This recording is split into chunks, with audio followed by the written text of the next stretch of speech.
Yo! Right, the first coat's had time to dry. I'm hitting the second.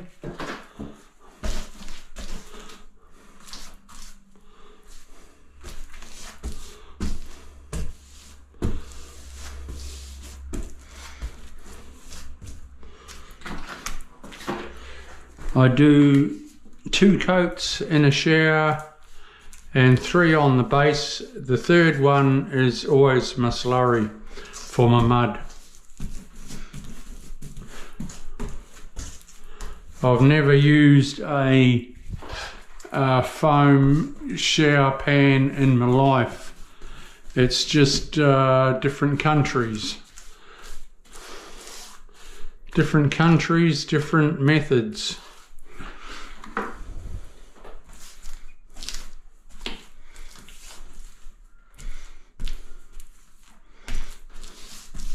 It's always sand and cement to screed your shower base in Australia.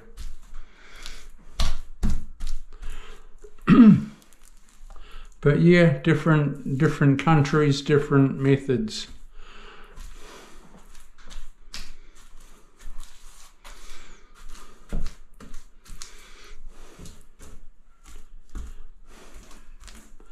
I don't actually know how a foam shower base would work. I don't know enough about them. So in Australia, it's sand and cement.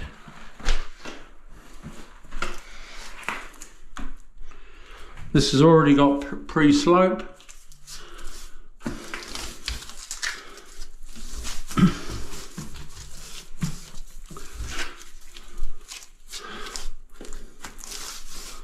I am a fan of pre-slope, yes.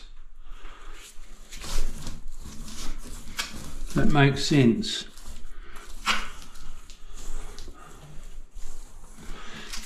Most of the time now, these days though, I'm not in this situation, but most of the time now I waterproof over my screed.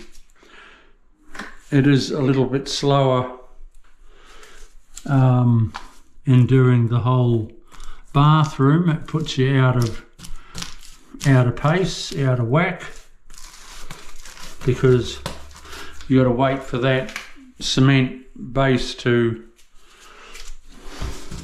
dry.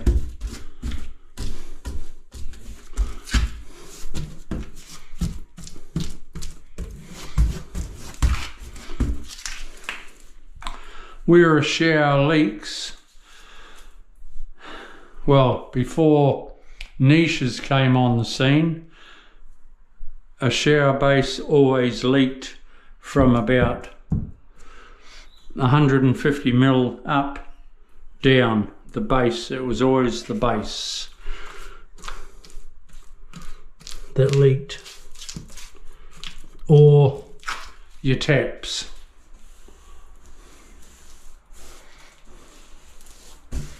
That's why it's a must, waterproof around your taps.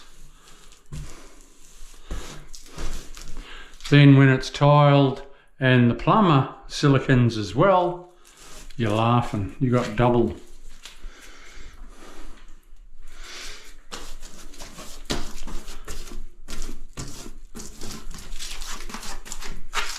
I'm going to be doing this shower and then I'm moving over to there. I've primed this floor and the walls, so I'll be slapping a coat on that shortly. We'll see you soon. Bye.